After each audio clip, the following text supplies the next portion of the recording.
Gracias, como siempre, queridos amigos. Aquí estoy viendo cuáles son sus tendencias.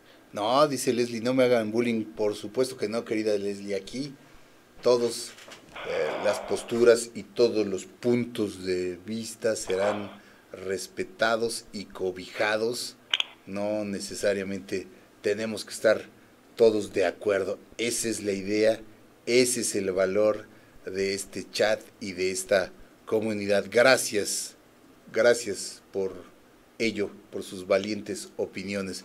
Y ya estamos aquí y agradecemos también a nuestro querido Rolando Contador, Rolando Colchado Valenzuela, quien también hace sus valiosas aportaciones en su sección y también en su opinión.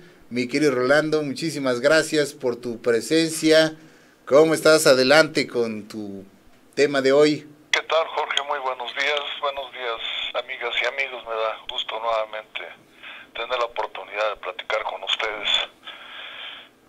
Adelante, Rolando.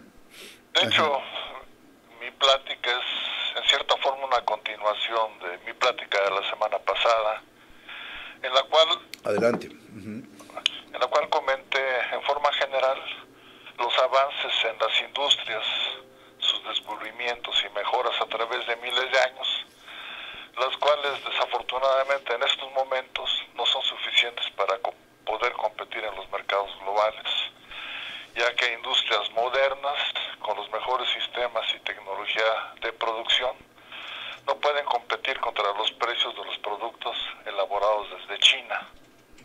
Sin embargo, no todo es culpa de China. También mencioné a dos grandes países que en 1980, por ejemplo, Japón, estaba en la cúspide del desarrollo industrial, empezando una crisis financiera llamada la explosión de la burbuja, crisis de la cual no ha podido salir. Por otro lado, teníamos a China en esos años en la pobreza extrema, sin infraestructura, pero ya en un proceso de crecimiento que había iniciado a través del gobierno de Deng Xiaoping. En ese caso, como pueden ver, el causante del derrumbe de Japón no fue China. Los culpables, por un lado, son los gobernantes y sus expertos, y por otro lado, en este momento sí es China la causante del derrumbe de la industria principalmente. Como ejemplo, vamos a analizar la economía de los Estados Unidos y las acciones que está llevando a cabo Donald Trump para tratar de levantar su economía. Por un lado, escuchamos a los expertos decir que la economía de los Estados Unidos está en pleno crecimiento y recuperación, ya que los empleos crecieron 313,000 contra 200,000 que se había estimado, y por otro lado el porcentaje de desocupación bajó del 10% en 2000 al 4.1 en el mes de enero del 2018. Sin embargo, por otro lado podemos ver que Estados Unidos durante 2017, ya durante el gobierno de Donald Trump, tuvo el mayor déficit desde 2008, época en la que fue la crisis mundial en Estados Unidos y en la cual el gobierno tuvo que financiar para rescatar a los bancos con 700,000 millones de dólares. Si podemos ver la primera gráfica, en esta vemos lo que son los saldos en cuenta corriente. El saldo en cuenta corriente es algo muy importante, son el estado de resultados de cada país, ya que ahí se engloban todos los ingresos que un país obtiene y todos los gastos que ese país va erogando a través del tiempo. Aquí podemos ver en este cuadro que, por ejemplo, en el año de 2017 el déficit de Estados Unidos fue de 566,000 millones de dólares, únicamente superado en 2008, cuando estaba de presidente Bush. Sin embargo, hay que tomar en cuenta que esos 805,000 dólares ya tienen parte del efecto del rescate bancario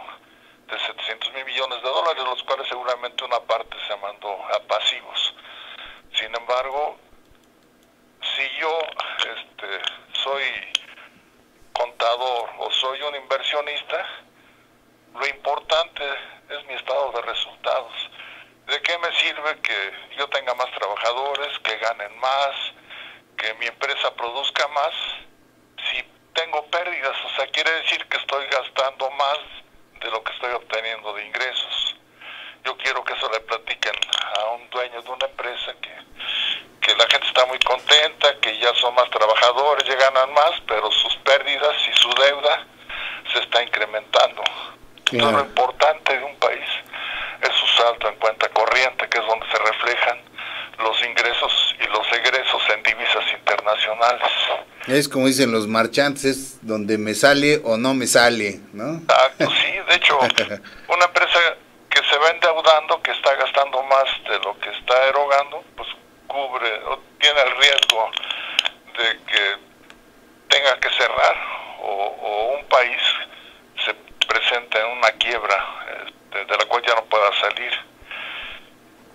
En esa gráfica, si vemos, las cifras están a valores reales. Por ejemplo, en 1960, 2.830 mil millones de dólares, a valores reales son 23.412 millones de dólares.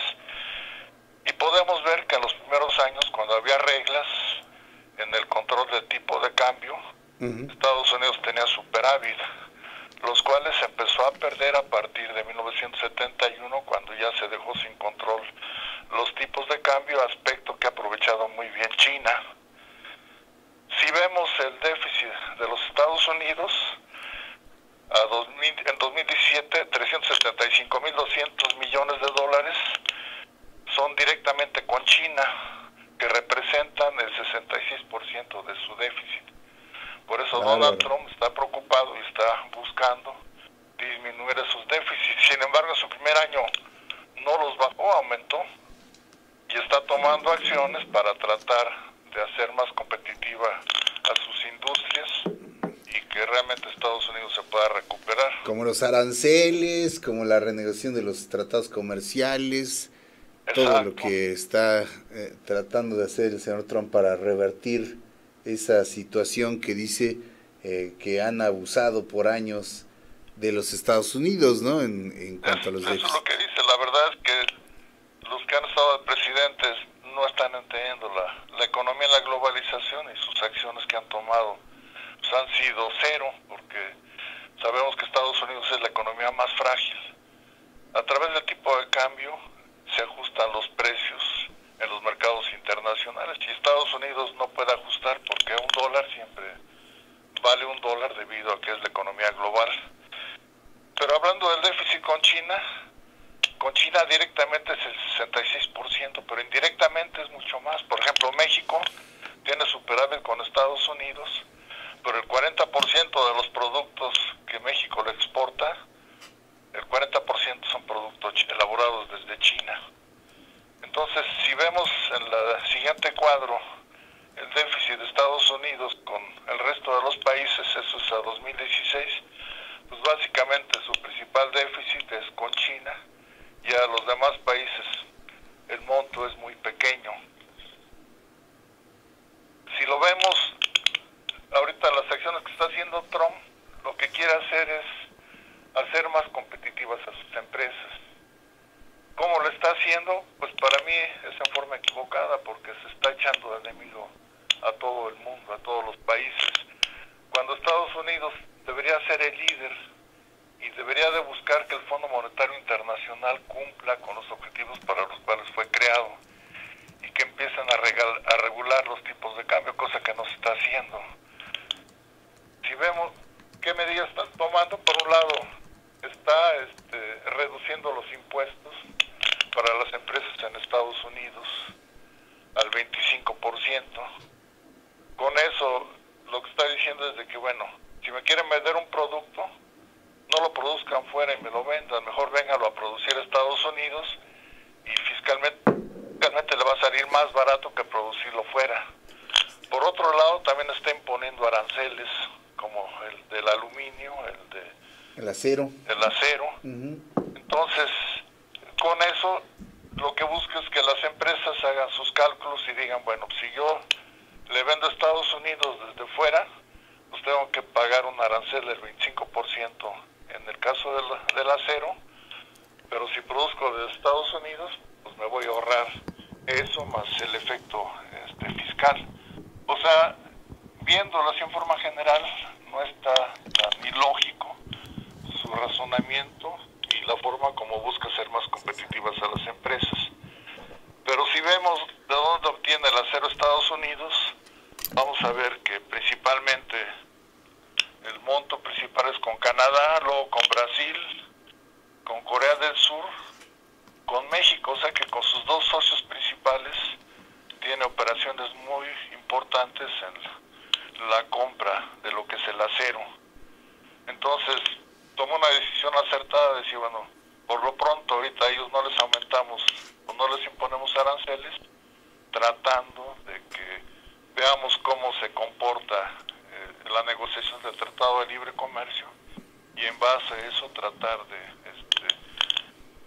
ver en su caso si vamos a poner aranceles o van a seguir exentos como hasta la fecha a través del Tratado de Libre Comercio.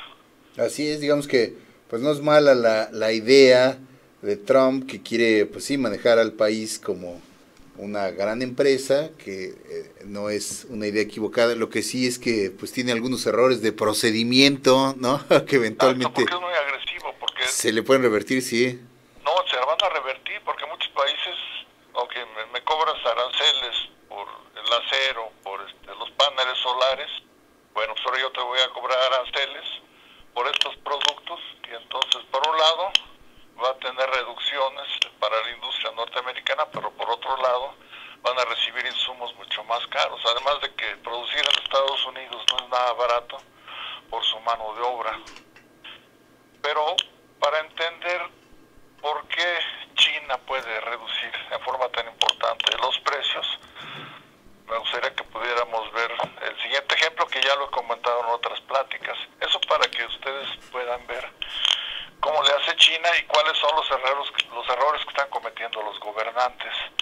Miren, en ese ejemplo vamos a suponer que es la misma empresa, los mismos trabajadores, el mismo lugar donde elabora los productos. Lo que va a cambiar va a ser la estrategia monetaria que sigue cada país. Por ejemplo, vamos a empezar en el primer año y vamos a suponer que yo elaboro un producto. Si quieren, la siguiente, que es donde está el ejemplo de precios en dos dimensiones. En esta gráfica vemos que China produce el 50% del acero, la mitad del acero en el mundo. Gráfica del acero. Ajá. Ahí lo peligroso es China, no tanto Estados Unidos. Estados Unidos está en cuarto lugar, con menos del 5% en la producción mundial de acero. O sea que se está peleando contra Goliat, sin tener todos los elementos o una planeación adecuada de una estrategia para ser más competitivas a sus empresas. Sí, imagínate. Entonces, si vemos el siguiente ejemplo, vamos a suponer que es la misma empresa, exactamente es la misma. En el año 1 yo tengo un producto cuyo precio o me cuesta producirlo 1,000 pesos y vamos a suponer que el tipo de cambio es de 10 pesos por dólar. Entonces en los mercados internacionales mi producto vale $100. Vamos a suponer que transcurren 10 años y en esos 10 años la inflación es del 50%. O sea que lo que me costaba 1,000 pesos ahora me cuesta 1,500 pesos producirlo. Y vamos a analizar 4 alternativas. En la primera, el gobierno mantiene o trata de mantener fijo su tipo de cambio a base de emisión de dólares en los mercados internacionales para tratar de mantener el precio del tipo de cambio fijo. ¿Qué es lo que ocurre? Pues si mi tipo de cambio no cambia, pero mi inflación incrementó mis productos un 50%, entonces ese producto en los mercados internacionales tiene un incremento del 50%, lo cual es mucho en el aspecto internacional. Vamos a ver la alternativa B. Ese país lo que hace es que ajusta su tipo de cambio en la misma proporción que ajustó la inflación. Entonces ahora su tipo de cambio no son 10 pesos, sino son 15 pesos. Entonces, a través de ello logra mantener sin cambios sus precios en los mercados internacionales. Vamos a ver la alternativa C, que es la que hace China, que es la C. En lugar de dejar en 10 pesos su tipo de cambio, lo fue devaluando en mayor proporción a su inflación, de tal forma que ahora su tipo de cambio son 30 pesos por dólar. Si divido mis 1.500 pesos entre los 30 pesos del tipo de cambio, ese país o esa empresa, sus productos en los mercados internacionales están en $50. O sea, la tercera parte de la alternativa A y la mitad de la alternativa B. Claro. Vamos a suponer lo que hizo Europa, revaluó su moneda. O sea, ahí tiene dos efectos. Aparte de la inflación, la revaluación, al ser más pequeño el tipo de cambio, hace que los precios en los mercados internacionales se incrementen. Entonces, lo que le pegó a Grecia, lo que le pegó a España, ¿no? A toda la zona euro. De hecho, sí, el porcentaje de desocupación aumentó a porcentajes que ni en la posguerra habían tenido. Fíjate. Y quebraron a miles y miles de empresas. Mucha gente que estaba pagando su casa se quedó sin trabajo y tuvo que salirse de su casa. Los lanzaron. Realmente fueron crisis muy fuertes. Gente que se suicidó enfrente del gobierno, o sea, de edificios del gobierno, ante la situación de ser un país, una economía estable y con bastante riqueza, de repente se quedaron sin muchísimas empresas y una crisis muy fuerte en Europa. Entonces, así es. Si baja su tipo de cambio, un error costosísimo. Ahora sus productos costarían $200 en los mercados internacionales. Fíjate nada más. Imagínense una empresa cuyo gobierno adoptó la alternativa D. No puede competir con nadie y sus productos o sus empresas van a quebrar. En cambio, la empresa hizo lo que China, pues no hay país que le pueda competir. Entonces, inversiones de todo el mundo van a llegar a ese país para producir desde ahí porque les sale más barato. Como ocurrió con China. Pues que aumenta el número de empresas, las ofertas de trabajo, la claro. base tributaria. Y ese país... Y todos los demás se preguntan qué hizo China, ¿no? Pues ahí está, como nos lo dices tú. Oye, ¿y qué opinión te merece? No sé si viste la nota de que el Congreso Nacional del Pueblo en China aprobó eliminar el límite de 2 mandatos para Xi Jinping y ahora pues puede gobernar indefinidamente. Claro, ven que Xi Jinping ha tomado las medidas, ha potencializado toda la herencia de Deng Xiaoping y China sigue potencialmente fortaleciendo económicamente y políticamente, y le abren el espacio para que se quede en el poder indefinidamente. Y mire, pues a los puristas dirían que ay, qué horror, ¿no? Se va a eternizar en el poder, el poder corrompe, pero bueno, mientras a los chinos les da resultado el mandato, le dicen síguele. Es como un empleado que te da muy buenos resultados, pues no lo vas a correr, lo retienes, ¿no? Y es lo que a mi modo de ver está viendo China. Quizá poner algunos límites, pero pues mientras un empleado te dé resultados, quizá no sea tan malo pues reelegirlo por el tiempo en el que te esté dando buenos resultados. Cuando esto empiece a fallar, pues para afuera, ¿no? Lo que pasa es de que a partir de Deng Xiaoping los siguientes mandatarios dieron excelentes resultados.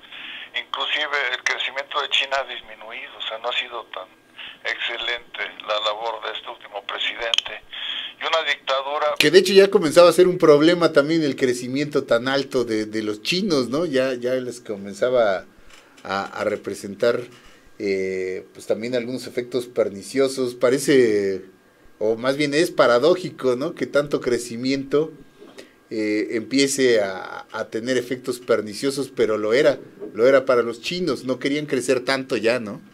El principal efecto que van a tener es en la contaminación. O sea, ya todos sus ríos, sus lagos, sus ciudades, a pesar de que siembren árboles y que pongan muchas plantas, ya está en límites que están rebasando las condiciones de salud y de seguridad. Entonces, no es bueno ese crecimiento industrial tan fuerte que está teniendo China. Japón le pasó por el estilo. Japón empezó a crecer demasiado y empezó a tener problemas de contaminación. cuando vino la crisis del petróleo, Japón lo que hizo fue que ciertas industrias que contaminaban las sacó de Japón. Fue cuando empezaron a crecer los tigres asiáticos. Entonces básicamente se quedó con la industria automotriz, con la parte de partes de cómputo y la parte electrónica, y siguió creciendo. El error de Japón fue que en 71 tomó el absurdo sistema monetario de que la oferta y la demanda fijan su tipo de cambio, porque en Japón llegaron muchos dólares. Entonces esa oferta de dólares origina que baje el precio del dólar, pero suba el precio de los productos japoneses. Así es. Entonces no se ha podido recuperar. Y lo triste es que muchos países, la mayoría de los países le copiaron ese error a Japón, dentro de ellos el nuestro, que es un error gravísimo, y prueba de ello es de que pues, cada día la economía de México y de los países que adoptaron la política de Japón se están entrando en crisis muy fuertes. La pobreza en nuestro país ha aumentado muchísimo, porque es un error ese tipo monetario. ¿De qué nos sirve una mente y una inteligencia para fijar precios a nivel internacional? Imagínate que tú tienes un restaurante y dices, no, mis precios que los fije la oferta y la demanda, el dólar. Resulta que a veces vas a poner precios muy altos que nadie va a entrar a tu restaurante porque está demasiado caro. O al revés, o precios demasiado bajos que no cubren tus costos. Exacto. Tengas pérdida. Cuando, qué sencillo lo haces. ¿Para qué nos sirve una mente? Sirve para establecer estrategias y fijar lo que más le conviene a un país.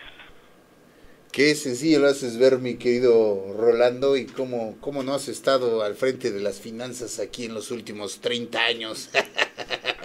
Otro gallo nos cantara, dice César, qué buena intervención de este especialista, mis respetos, querido Rolando, y claro que sí, por eso nos preciamos de tener tu colaboración cada semana. ¿Algo más, mi querido Rolando? Nada más, al contrario, es mucho honor para mí pertenecer a tu noticiero. Es un noticiero muy amplio y muy variado, y tiene temas muy interesantes. Mira, por ejemplo, hace poco, así muy rápido, estaba escuchando las cuevadas de Carlos, que es un fisonomista. Entonces comentaba que las personas que los han asesinado, días antes del asesinato, muestran ciertos rasgos en su cara.